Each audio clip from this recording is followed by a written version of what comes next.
Bonjour à tous et bienvenue sur le plateau de l'ADN. Nous sommes au salon Virtuality 2018 pour une web TV, Virtuality TV. C'est quoi? C'est pendant 3 jours de l'innovation, des gens qui font la VR, l'AR et la réalité mixte au quotidien en France et dans le monde. Et pour ce premier plateau, on accueille Thomas Grégory. Bonjour. Bonjour. Vous êtes chirurgien, vous êtes le premier chirurgien augmenté français, si j'ai envie de dire, puisque vous avez réalisé des opérations avec des casques de réalité virtuelle, de réalité aussi augmentée, on va en parler. Et l'intérêt, c'était de pouvoir explorer un nouveau champ de la médecine, un nouveau champ de la chirurgie, et pour pouvoir mieux opérer et pour pouvoir aussi réduire les erreurs médicales. On va parler de tout ça un peu ensemble, si vous le voulez bien. L'intérêt, donc aujourd'hui, ma première question qui me vient tout de suite à l'esprit, c'est de savoir comment se passe une opération quand on opère un patient avec un casque de réalité virtuelle, un casque de réalité augmentée. Est-ce que ça change vraiment le métier de chirurgien au quotidien? Écoutez, ça ne change pas ce que l'on fait. On a l'habitude d'ailleurs d'opérer avec des casques sur la tête. Moi, je suis le chef d'un service de chirurgie du membre supérieur. On fait beaucoup de microchirurgie. On utilise donc des loupes. On a souvent donc des loupes microchirurgicales qui sont une forme de casque sur la tête. Donc finalement, ça ne change pas notre quotidien. En revanche, ce que ça change, c'est que on a à disposition, si l'on le souhaite, quand on le souhaite, toutes les informations qui peuvent être utiles pour que le vol chirurgical se passe bien. Je parle de vol chirurgical parce qu'il y a un parallèle assez simple avec celui de l'aviation. Jusqu'à présent, jusqu'à cette première qu'on a faite le 5 décembre, finalement, l'intervention chirurgicale, elle était uniquement liée aux capacités du chirurgien. Le résultat de l'intervention était lié aux capacités du chirurgien. C'est pour ça qu'on parlait d'art chirurgical. Un petit peu comme à la période de Saint-Exupéry, des grands explorateurs. Donc le vol de l'avion, l'atterrissage, le décollage était uniquement dépendant du talent du pilote d'avion. Actuellement, il y a toujours un pilote d'avion, mais vous ne choisissez pas le pilote d'avion quand vous prenez l'avion. Vous ne choisissez pas le pilote d'avion parce que vous savez qu'il a de la technologie dans son cockpit qui lui permet de décoller, d'atterrir en toute sécurité. Eh bien, ce casque de réalité mixte, qui allie donc réalité virtuelle, réalité augmentée, est finalement le premier cockpit que le chirurgien a à sa disposition pour assurer, sécuriser le vol chirurgical et évidemment, comme vous l'avez mentionné, accroître, augmenter la précision de l'acte chirurgical lui-même. Et donc techniquement, le médecin dispose d'informations, de données contextuelles, comme vous dites, le vol, c'est-à-dire le parcours qu'il va devoir faire lors de l'opération. Comment ça se passe réellement? Est-ce que ça ne fait pas beaucoup d'informations? Alors, lors d'une intervention chirurgicale, le chirurgien a énormément d'informations sur le patient. Il a besoin d'énormément d'informations sur le patient. Enfin, si on fait, s'il faut 15 ans pour former un chirurgien, c'est que le background nécessaire est assez important. Concrètement, le 5 décembre dernier, j'ai opéré avec un casque de réalité mixte HoloLens. Alors qu'est-ce que c'est? En fait, c'est un vrai ordinateur qu'on a sur la tête qui permet donc d'avoir accès à toutes les informations dont jusqu'à présent dont on avait accès avant l'opération, mais dont on devait se souvenir pendant l'intervention chirurgicale. Là, j'avais cet ordinateur sur la tête, ce casque, et à la demande, je pouvais avoir accès à l'imagerie du patient. Donc, j'avais l'imagerie, le squelette osseux du patient, je faisais une prothèse d'épaule. Dans la prothèse d'épaule, vous avez un os qu'on appelle l'omoplate qui est profondément enchâssé dans le thorax, donc caché par des muscles, des tendons, des artères, des nerfs. On voit qu'une petite partie qui est la partie immergée de l'iceberg. Et pour poser notre prothèse, il faut finalement se baser sur des données qui sont cachées à l'œil. En ayant en 3D l'imagerie 3D du patient, je pouvais la superposer à la vue, je pouvais superposer le squelette, si je vous opère de votre épaule, le squelette de votre épaule, je le superposais à ma vue pour avoir une idée précise de la partie cachée de l'iceberg. Et donc positionner plus précisément ma prothèse. J'avais également accès à la planification de l'intervention chirurgicale, c'est-à-dire que la prothèse, elle ne doit pas être posée de la même façon pour tous les patients. elle dépend de l'anatomie de chaque patient. Eh bien, nous avions calculé le positionnement, le meilleur positionnement, le positionnement optimal pour ce patient-là, et j'avais donc à disposition l'imagerie 3D de l'ensemble de la technique chirurgicale qui conduisait au positionnement parfait pour le patient. Et donc je pouvais comparer étape après étape ce que je devais faire avec ce que je faisais.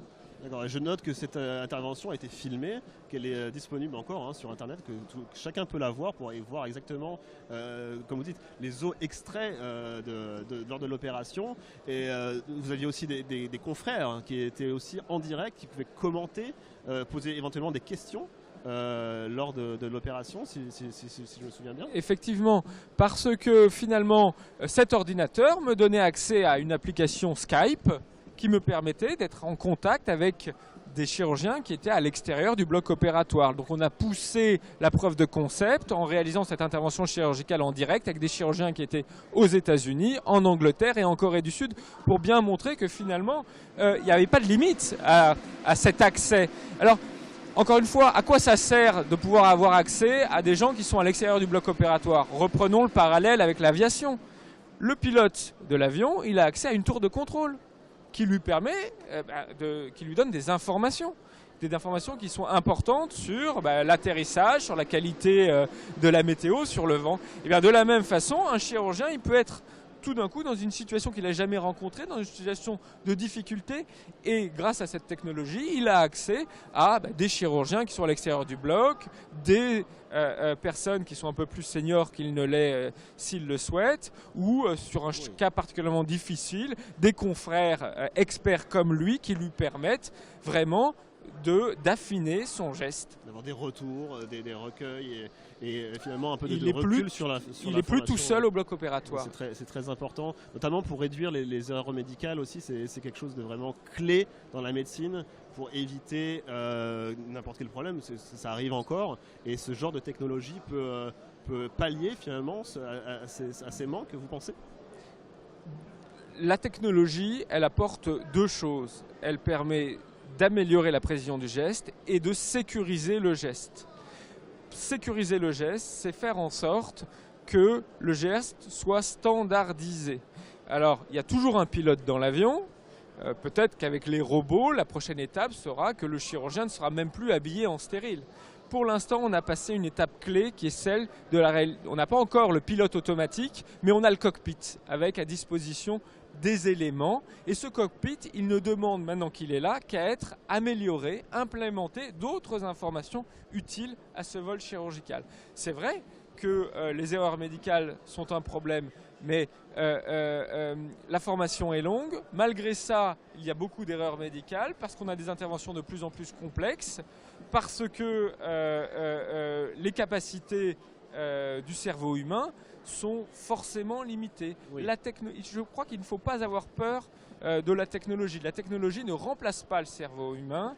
Le bon sens d'un ordinateur est moins développé que le bon sens d'une souris. Donc on a toujours besoin de capacités, d'innovation, de prise de décision qui sont inhérentes à l'espèce humaine, mais la technologie va permettre d'augmenter toutes les capacités de mémoire, toutes les capacités d'accès aux données. Et ça, c'est fondamental pour sécuriser effectivement une intervention chirurgicale. Finalement, c'est un écosystème, une relation entre la machine et l'homme qui se construit, qui permet d'aller dans la voie du médecin et de l'assister, comme vous dites, dans son travail. Tout à fait. C'est quand même très important, d'autant que ça peut être très important aussi pour les praticiens, aussi les jeunes médecins dans la formation pour pouvoir affiner son geste, pour pouvoir travailler le geste. Vous le dites, c'est un travail d'orfèvre. La chirurgie, c'est aussi de répéter le bon geste. La réalité mixte peut aider en ça, peut aider avec... les médecins s'entraînent plutôt avec des cadavres en général, mais là, ça permet finalement d'avoir un champ des possibles beaucoup plus important, d'aller plus loin, d'aller vraiment se projeter dans des choses vraiment plus complexes, plus importantes. Vous savez très bien, ça a été démontré, et puis le bon sens commun, c'est que l'expérience du chirurgien est primordiale. Qu'est-ce que c'est l'expérience. Finalement, c'est une formation avec un nombre de chirurgies. Donc l'expérience, c'est l'apprentissage par l'échec.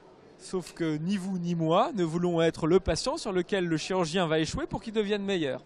Bon, alors une fois qu'on a dit ça, on a dit donc il faut améliorer la formation du chirurgien et lui permettre de devenir plus performant hors cadre de l'expérience chirurgicale. Alors jusqu'à présent, on avait quoi à disposition? On avait des notes écrites, des polycopiés, si vous voulez. Mais on sait très bien que quand on lit un polycopié, ça a été prouvé, démontré, on retient 10% de ce qu'on a lu. On a des vidéos de techniques chirurgicales. Lorsqu'on regarde une vidéo, on retient 20%. C'est déjà 2 fois plus, mais on est quand même très loin des 100%. Et avec la VR, on comprend mieux, on intègre mieux. Et on sait que l'immersion, donc la répétition des gestes, permet de retenir 75% de ce que l'on fait. Donc un gap extrêmement important. Oui, très important. Alors pour répéter, vous l'avez très bien dit, jusqu'à présent on avait accès à quoi? On avait accès à des laboratoires d'anatomie avec des cadavres. Bien sûr. Mais finalement, le nombre d'interventions chirurgicales qu'on peut répéter sur cadavre est assez faible. La disponibilité, d'abord c'est très coûteux, et puis en plus de ça, c'est entre guillemets une ressource rare. Bien sûr. La réalité virtuelle permet de créer des simulateurs de chirurgie qui sont virtuels, mais qui permettent d'immerger le praticien pour lui permettre de répéter les gestes et donc de retenir 75% de ce qu'il fait, une quantité bien supérieure aux méthodes traditionnelles d'apprentissage. Alors, lorsqu'on dit réalité virtuelle, simulateur, c'est pas quelque chose de nouveau. Ça fait des décennies que des ingénieurs travaillent sur des simulateurs de chirurgie. Ce qui est en train de révolutionner la formation du chirurgien, c'est que les simulateurs ne sont plus créés pour la chirurgie. C'est plus de la technologie, du hardware qui est conçu pour la technologie. Parce qu'un hardware qui est conçu pour faire un simulateur de chirurgie, ça vaut plusieurs centaines de milliers d'euros. Donc la diffusion est extrêmement limitée. Donc il faut des outils, pas grand public, mais en tout cas des outils qui peuvent être suffisamment flexibles pour pouvoir être utilisés pour la chirurgie ou autre. Eh bien, depuis 2014, vous avez tout à fait raison, avec la venue de ces nouveaux casques de réalité virtuelle, on a maintenant de la technologie qui est relativement bon marché. Un casque de réalité virtuelle, c'est quelques centaines d'euros. Finalement, on n'a plus qu'à créer des applications chirurgicales pour ces technologies. C'est ce qui permet de prévoir une réduction massive du coût et donc une diffusion massive de ces simulateurs.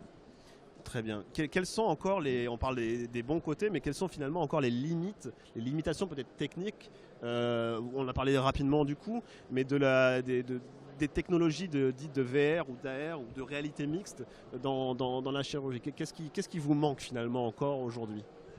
Alors, d'abord, on est pionnier. Nous, à l'hôpital Avicenne, dont je suis chef de service, qui dépend de l'université Paris 13, on est pionnier dans l'utilisation de ces technologies de réalité virtuelle, de réalité augmentée, d'intelligence artificielle en chirurgie pour assister le chirurgien et pour l'apprentissage, puisqu'on est universitaire, on est en train de créer un centre de simulation, mais il n'y a pas de limite. On voit bien qu'on ouvre une nouvelle ère. Et finalement, on ouvre une nouvelle ère et on est dans une concurrence qui est internationale. Et là, je crois qu'il faut bien avoir en tête que la santé, c'est un enjeu qui est médical, mais c'est aussi un enjeu économique.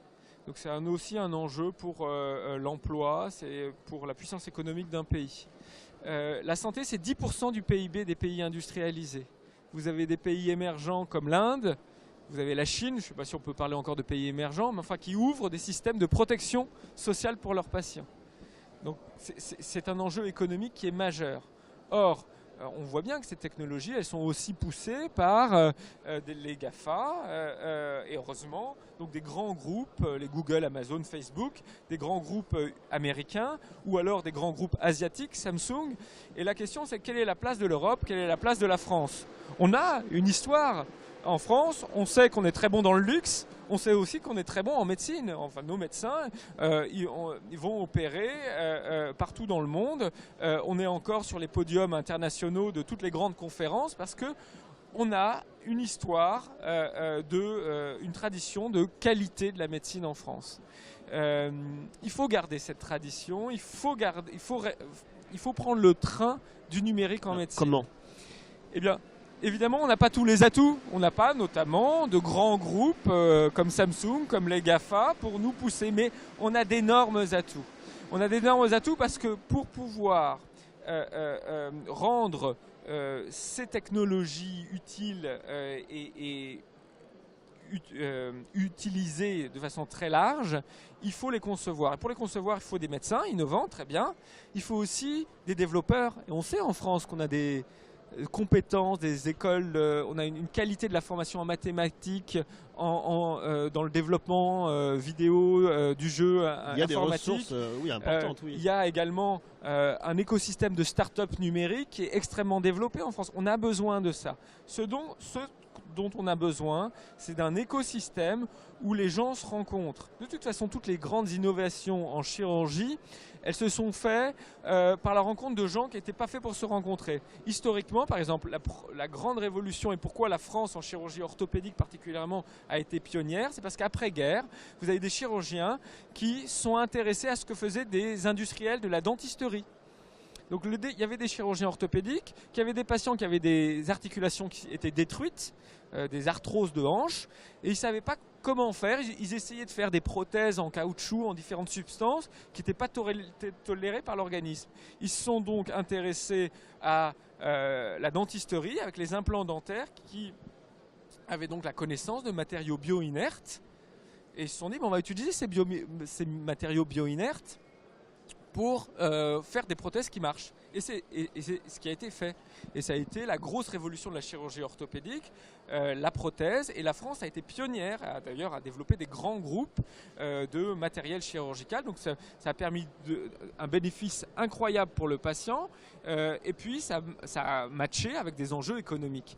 Là, il faut qu'on pense de la même chose avec le numérique. Il faut et c'est pour ça que le salon que vous organisez est particulièrement intéressant. Je vous remercie de m'inviter parce qu'il est nécessaire que les mondes qui sont différents se rencontrent, qu'on travaille plus par silos, mais que les silos ils soient ouverts. Et il faut que cet écosystème il se fasse autour également de la recherche pour pouvoir valider ces innovations. Parce que la diffusion ne passera que par la validation scientifique.